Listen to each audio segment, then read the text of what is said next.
Hello and welcome back to my ongoing series covering every single season of Dimension 20.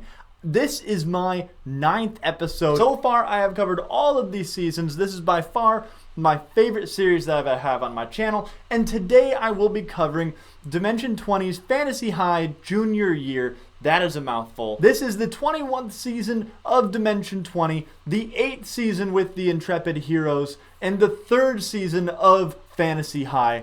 And if I do say so myself, this is by far, and I don't say this lightly, the best season of Dimension 20 that we have gotten thus far. It is only improving from here. Every single season, new incredible things seem to get added.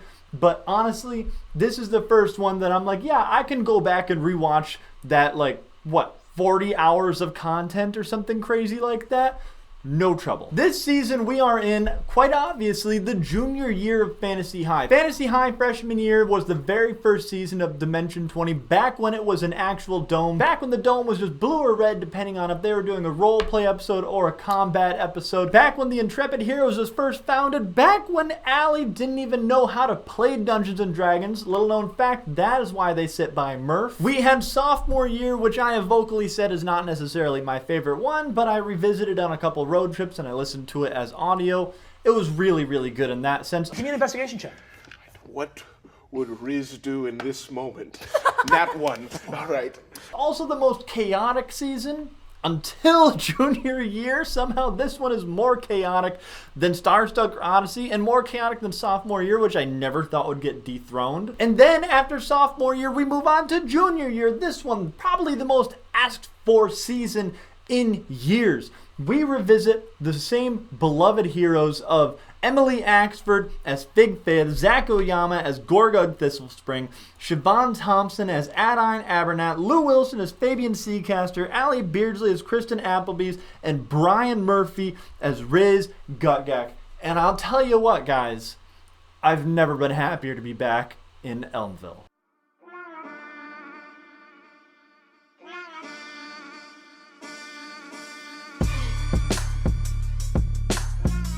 So Fantasy High Junior Year does not pick up right where sophomore year left off, like you might think it does, because sophomore year picks up right where freshman year takes off. Fantasy High Junior Year does one of my favorite things that I've seen in any Dimension 20 season, which is that it begins at the very end of what would be an entire season quest line. So at the end of sophomore year, they find out about the Night Yorb. The Night Yorb. What know you of the Night Yorb? And you have to watch sophomore year to understand just the lunacy behind the Night Yorb being an actual big bad guy for an entire season.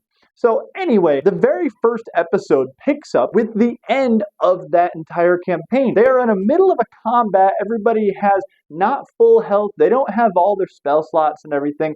And they're about to take down the big bad Night Yorb. And after they take down the Night Yorb, they just return to school and have what we presume will be a normal school year. And that's one of my favorite things that this season does, is that it actually has just a cohesive school year.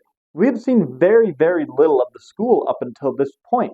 But obviously, that is not all this season is, and that is not all this season is going to be from this point. This is a thick boy of a season. Like, I am not kidding. Just the thickest boy of a season. This season has what I would call the A, B, and C plot. And although I'm calling them the A, B, and C plot, they're all, in their own ways, equally as important. I would say that the A plot is the mystery of finding out about this dead goddess, this forgotten goddess that is causing havoc and mayhem around Elmville through the bad guys of, a little bit of a spoiler here, but this entire video is a bit of a spoiler, obviously.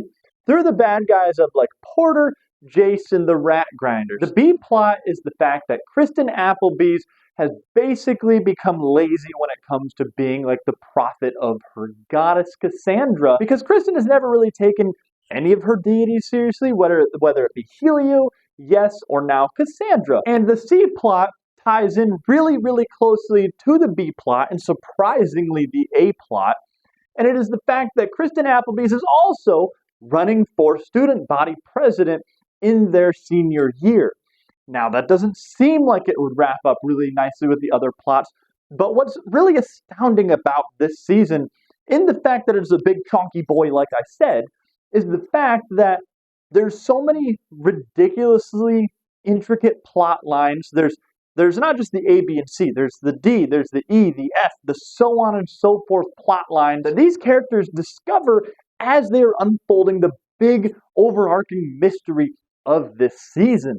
And they all tie in so incredibly and so perfectly that within the last episode, I'm thinking to myself, exactly how planned out is Dimension 20? Because we know that it's a bit planned out, obviously. They have all these sets done. Brennan has in his mind a place that they want to be. And I'm not saying that I think that it is all planned out. I am saying that I'm wondering just how planned out it is, but I honestly believe that Brennan has been playing with the Intrepid Heroes for so long. The Intrepid Heroes are honestly at this point such amazing top-tier D&D players that a mystery that has so many intricate parts like this just feels planned out. So allow me to explain a little bit further. All right, so everything is so deeply interconnected in this that it got me wanting to dig a little deeper just to see the weird things that happened ever since the beginning of this that by the end are perfectly wrapped up. So on a beat by beat, in just a couple moments, let me run you through all the things that happen in order for this to wrap up perfectly by the end of this show. So Ida and Fig are in a relationship, and Ida reconnects with her father, Arthur Eggfort. Ida and Arthur go on a time-traveling bonding vacation that takes Arthur out of the school for the remainder of the school year. Grix takes over as emergency backup principal at the same time that Kristen is neglecting her duties to her god.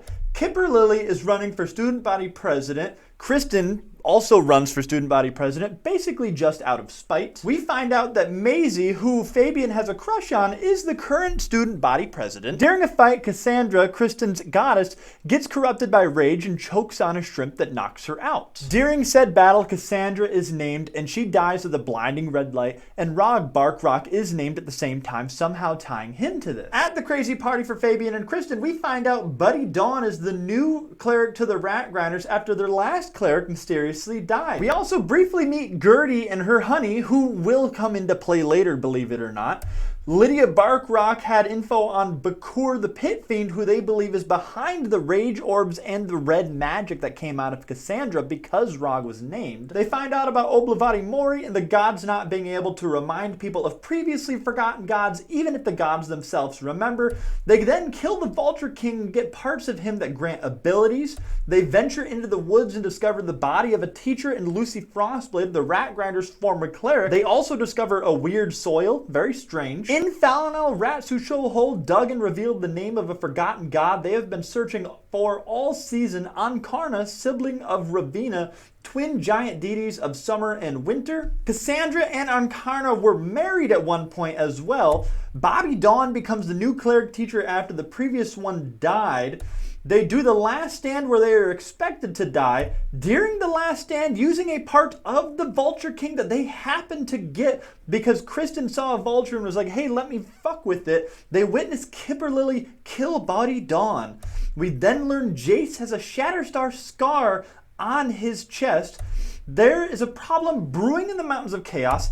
In said Mountains of Chaos, a legend lore reveals that the Cliffbreaker family betrayed Bakur and turned Ankarna into a goddess of war and wrath instead of summer. So it turns out Porter has been bad this entire time. Justice for Fig. They discover a principal is needed to change bylaws so that they can perform a summoning ritual, and in the absence of a principal, the student president can change the bylaws. And they discover that Porter has everything he needs to become the new incarnation, the weird rage soil, everything in Elmville filled with rage, and a protective shroud of the Nightmare King.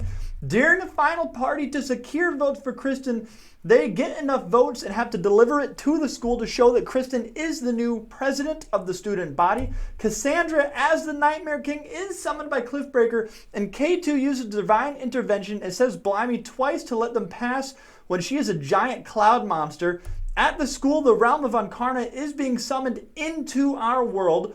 Porter, the Rat Grinders, and Jace are trying to find a way to make someone other than Maisie or Kristen president to finish the ritual. Bakur is released from the gem that Lydia originally had in her. Porter attempts to control him unsuccessfully with the devil's honey from Gertie. K2 then farts and restores Cassandra.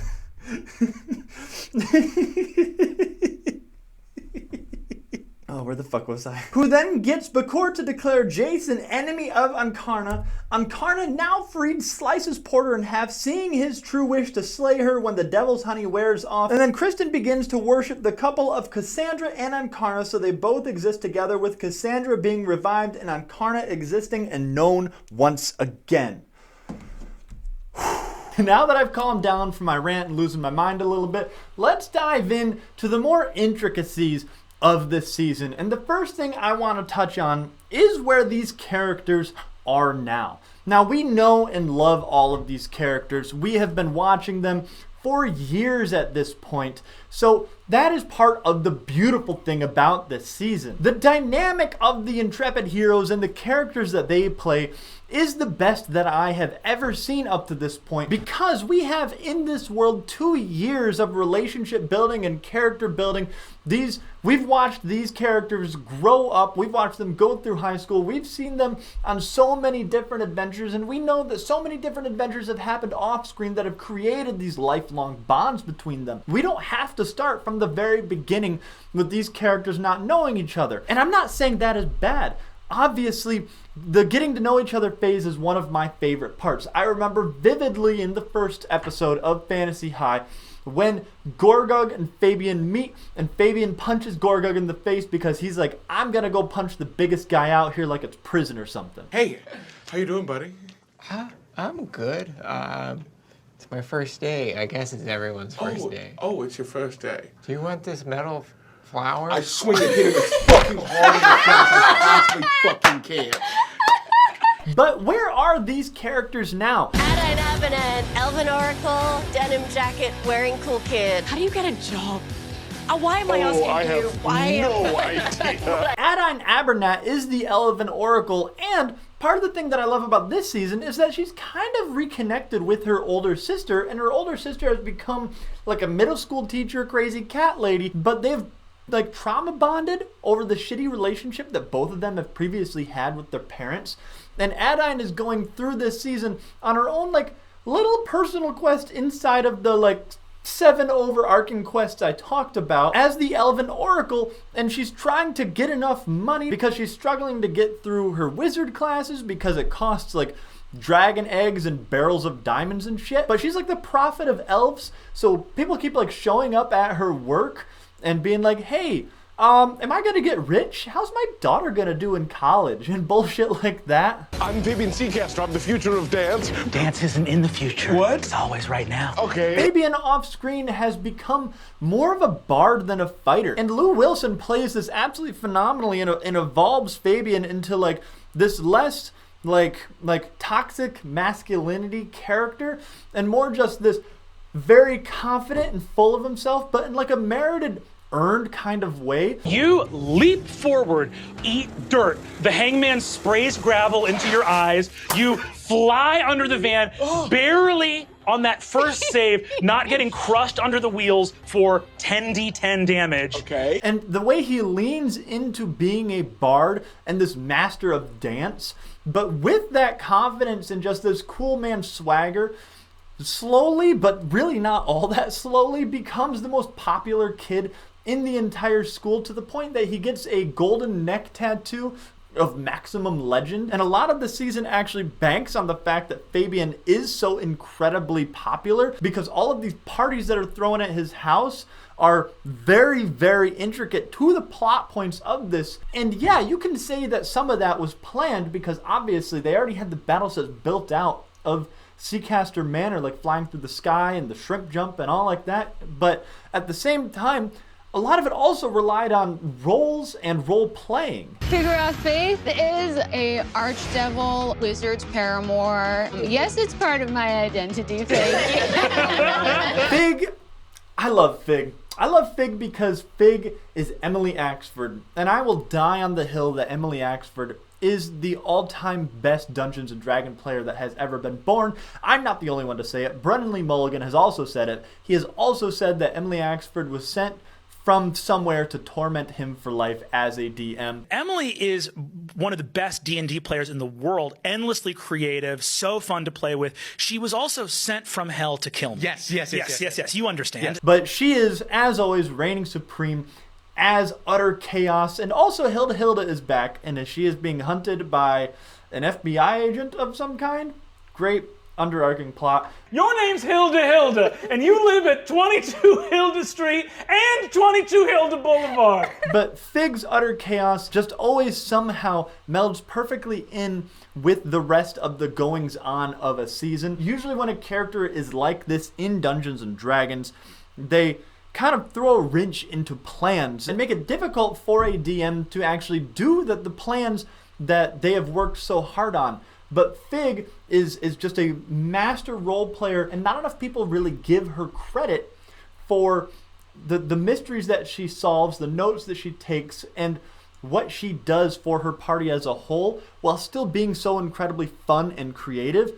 Also, she's a paladin this season. So she is a bard, a warlock, and a paladin. She kind of took it as a joke, but then in the Last Stand fight, which I'll talk more about later because, wow, The Last Stand, what an amazing entire episode. She leans into that kind of as a favor to Kristen, and then becomes an absolutely amazing paladin. Somehow it melds together being a bard and a warlock and a paladin. And also, I'm not sure if it's a joke or not, but it'd be really cool if she did kind of become a barbarian. Gorgog is, I'm just sort of worried. I'm going into a worry, yeah. And then we have Gorgog, who has, again, off-screen become much more of an artificer than he is a barbarian. And his struggle throughout the season is with Porter, which, again, we find out is a bad guy. Justice for Fig. She knew from, like, what, episode 2 of Fantasy High or something crazy like that? Gorgog struggles the entire season with the fact that nobody thinks that a barbarian can be an artificer.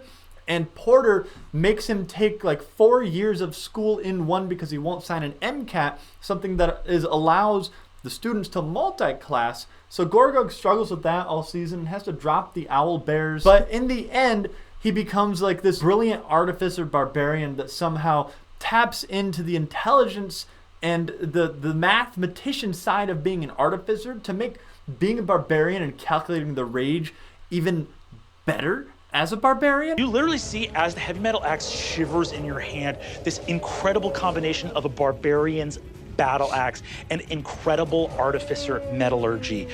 There is a wild moving of mass and physics, and the purple worm's giant neck literally is almost like strangled and pushed in by the force of gravity to become small enough, as it is like wrung by pure force, for you to hit it at its thinnest point and fully decapitate this massive purple worm. It's hard to explain.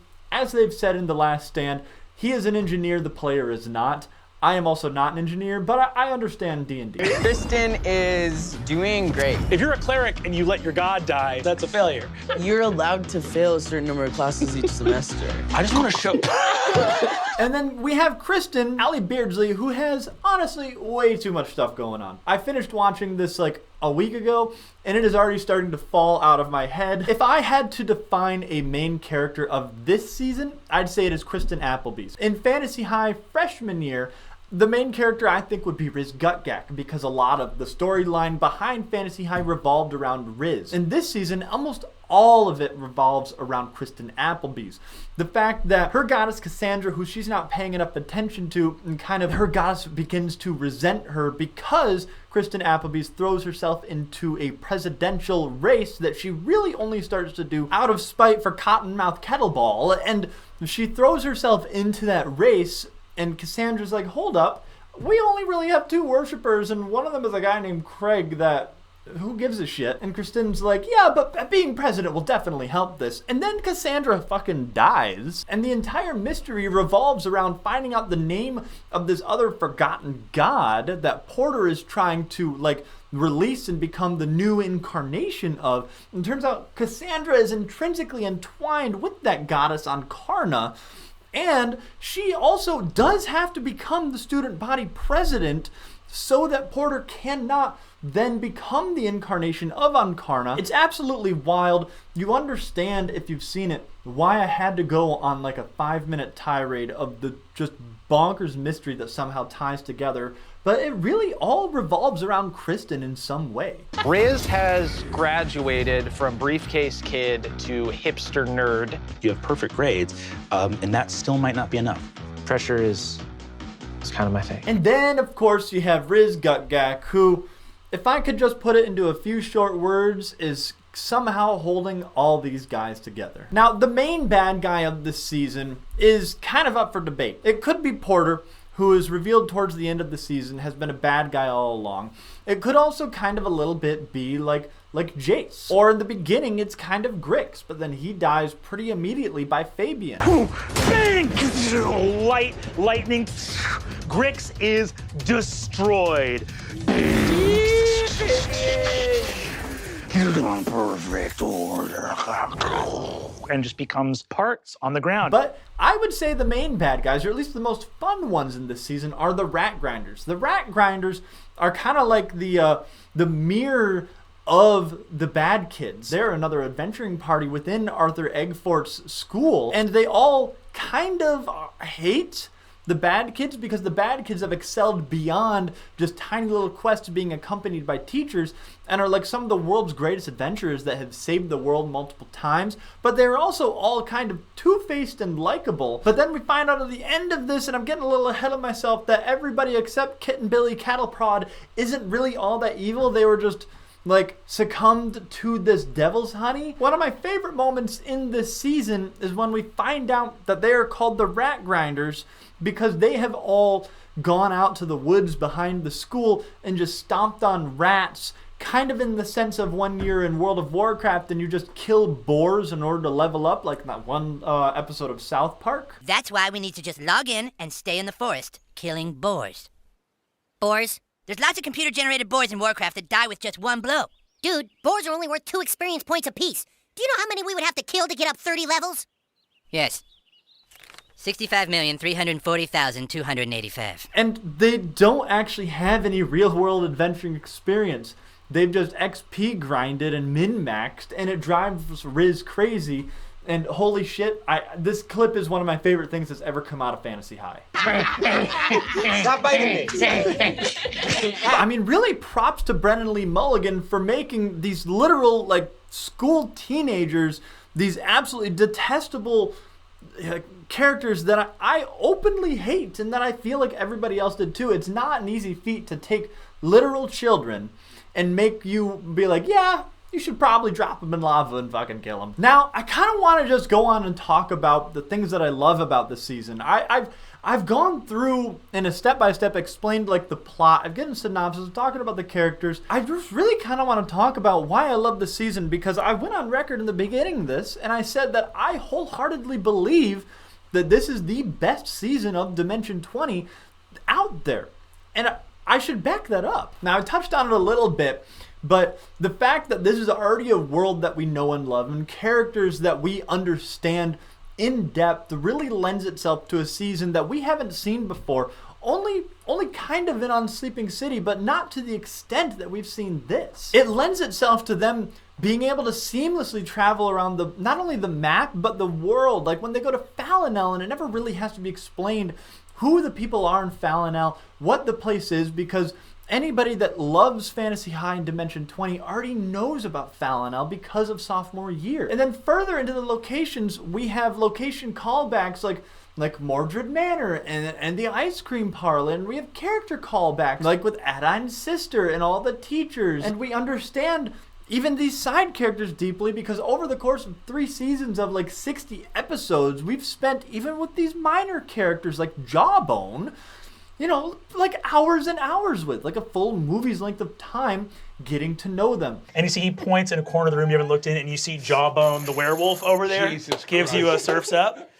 Hey, what's going on? Fuck yeah, dude. I give it back. Yeah, hell yeah. Good night. Hey, fucking, Welcome. dude, I got a job. Let's fucking fix kids. So no time needs to be wasted introducing these new people, these new places, these new things, because it's all understanding, and then all we have to do is have the story and the character progression within this season. One thing it does dive deeper on, though, that I do really appreciate, that this is far and away the most time that we've ever actually spent in the school. In the first season, surprisingly little time was spent in the school. In the second season, it didn't even take place in Elmville for like 95% of the season. In this one, the school is a very important and intricate part of the plot. And they spend the vast majority of their time within that walls actually attending classes and communicating with the students. A great segue from that is into the next thing I love, which is I love the new mechanic of downtime that Brennan has introduced into this. It is something entirely different than I've ever seen in Dimension 20 or Dungeons & Dragons as a whole through all the actual plays that I watch and listen to, which,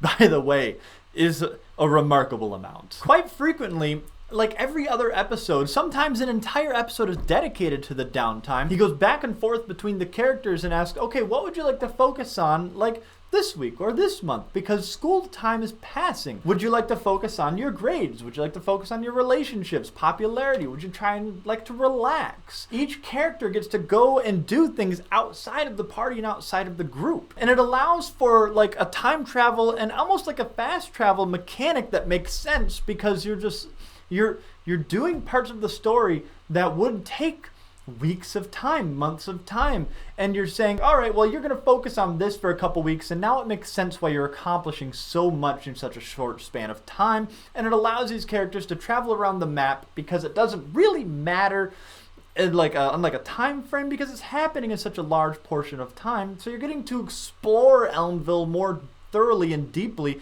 and you're getting more one-on-one time with these characters, but in a quick sense that doesn't leave all the other Intrepid heroes out for like half an hour. But then also with like the stress tokens that Brennan gives, that then they have to use that mechanic to make them roll at disadvantage because they're so stressed out in their teenage lives with school, but also saving the world for a third time. And it adds in like kind of an element of kids on bikes, which Dimension 20 loves kids on bikes. And I think some of the greatest seasons are based around kids on bikes, like Misfits and Magic and Mentopolis come to mind as some of my all-time favorites. This season also has some of the best battles I've ever seen. And a lot of that, once again, has to do with the fact that this is the third season. They are, I believe, a 14th level. They're fighting like dragons and gods and like 15 monsters at once.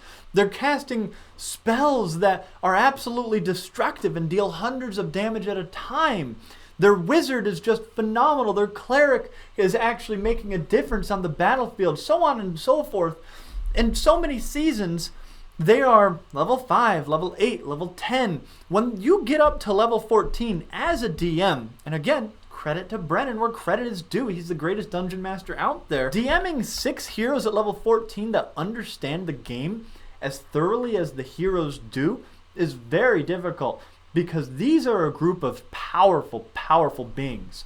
But again, that lends itself to really, really interesting combat with powers and spells and attacks that we have never been able to see in Dimension 20 before. 10d8 for the smite, plus 4d8 for the booming blade, plus 2d8 for my base, plus 4d6 for the acid.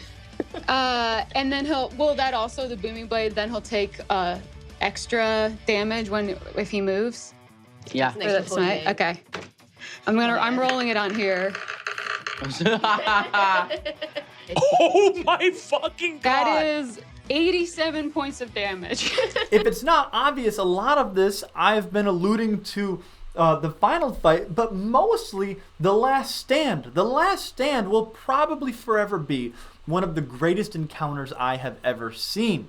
Just the amount of bad guys, of monsters, whatever, thrown at them at once, and the amazing clutch rolls and the team working together so cohesively because they know each other so well outside the game, but also inside the game. There's no metagaming needed in the communication between each other. And you have moments because of all of that, like when Fig embraces her paladin power and smites like a wyvern or a dragon, I can't remember off the top of my head, and deals a ludicrous amount of damage. I was on the edge of my seat watching 7 people talk on my screen. But then you have like interesting kind of wild fights, like the episode based around Baron of the Baronies when they're trapped inside like a liminal alternate dimension space. So you have like two different sides of very different fights. One that is just purely like power and skill, and the other one is that like a mind-fucking maze kind of mystery within it. And that episode is like so far removed from the rest of the season, but it stands out in my head as one of the most memorable as well. This is Dimension 20, this is Dropout, and this is the Intrepid Heroes. Like I said, they're most chaotic. So this season is also just incredibly, incredibly hilarious. You have K2, the simulacra of Kristen Appleby's, who is like the weird, straight, English version of Kristen Appleby's that becomes basically one of the bad guys and also the bane of Brennan Lee Mulligan's existence. When Dimension 20 had announced Fantasy High junior year, they did like the interviews with every single cast member. And when they got to Allie Beardsley, they were talking about the fact that they did something that they weren't sure would cause Brennan to literally quit. This season, Brennan said that he might quit because of a choice that I made. Really, jury's still out. Like, we'll see if he does quit. I haven't seen him around today, so I do hope he shows up.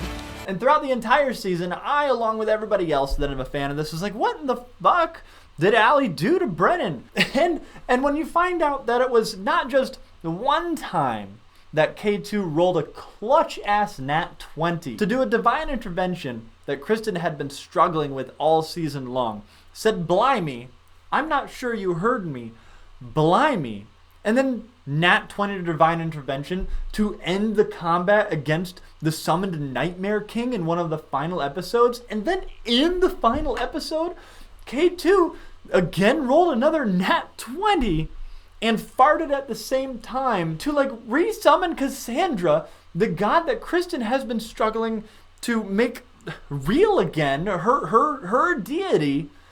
And Brennan was like, I'm done. K2 doesn't know why, but she's being compelled to cast Dispel Magic, and she farts and says, blimey.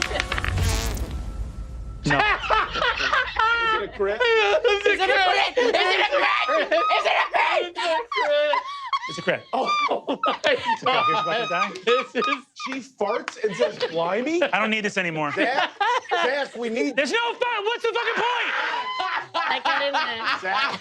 Why didn't you have Kristen? Brennan, go get some water. Zach, you got this. And both of these times Zach took over. Zach has his own podcast, or he did in the past, where he's a DM. Please, Zach, if somehow you ever see this video, please DM. I'd love you or Murph. I know you're both busy guys, but Zach, please DM a season of Dimension 20. But Brennan's absolute struggle and hatred of K2 to the point where at the end, he's like, go away forever. And it's like, K2's probably never coming back. Why would he allow her back? Please do, though. And then we have like the Vulture Dimension, which I was like laughing so hard I thought I was going to wake up my wife and kids when I was watching that. When I was watching the moment of the Vulture Dimension reveal. The Vulture is a callback of both seasons of Fantasy High, but all the way back in season 1 when they were obsessed with just a tiny little set piece vulture, being like, there's something suspicious about that vulture.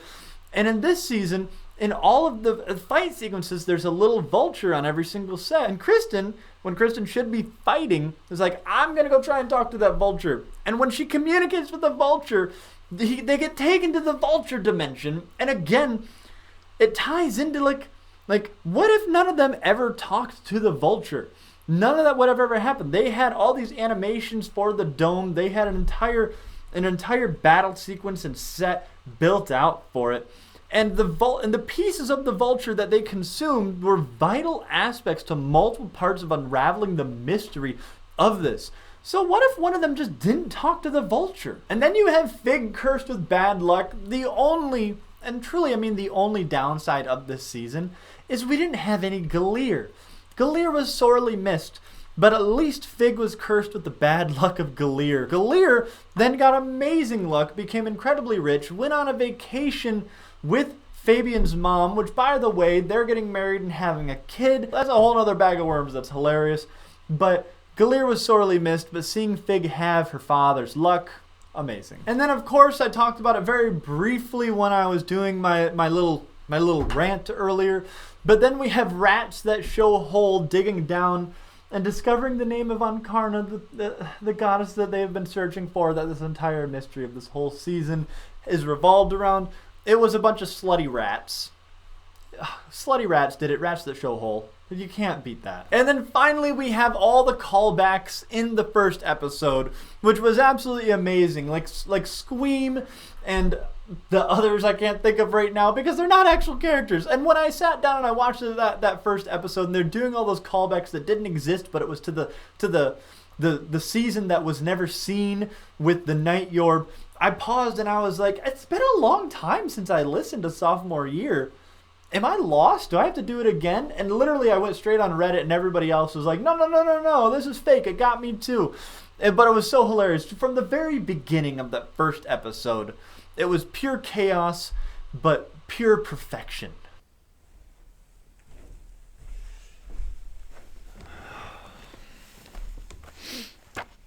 So, I look forward to every single season of Dimension 20 so much. I've talked about this in the past, but Dimension 20 means a lot to me. And, in a pretty sentimental way. And I know this is going to sound strange because it is just a Dungeons & Dragons show, but it, fills, this void of Dungeons & Dragons in me that I've had for a long time. Years ago, my wife and I were a big part of a D&D group. We met every single Saturday at 8, 9 o'clock at night. And we played sometimes to 3 in the morning, but we didn't care because it was the time of our lives. And it was before all of us had young kids and important jobs and kind of separated.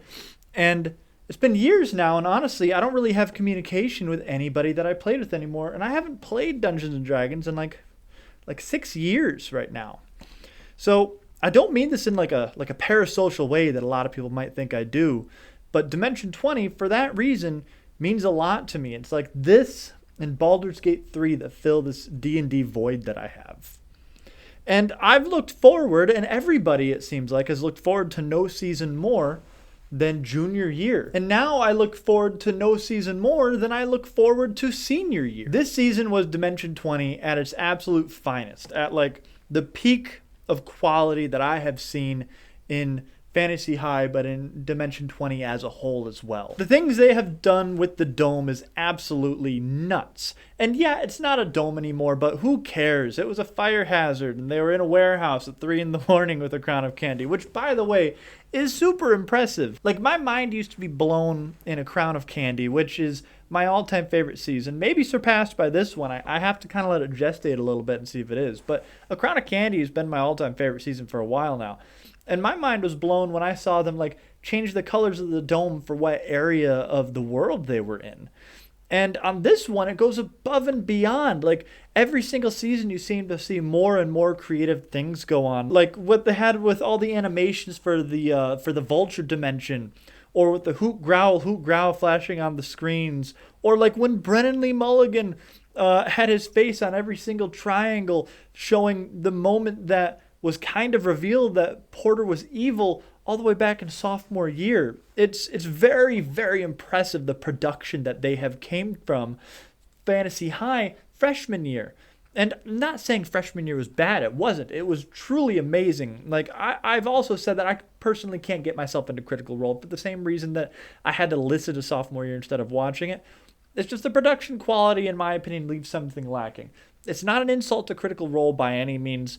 I've again consumed some of Critical Role in podcast format. It's just really not for me. This is just riveting to watch, and every single season it gets better and better and better. On top of that, the Intrepid Heroes have never been more with their characters than they are with this one.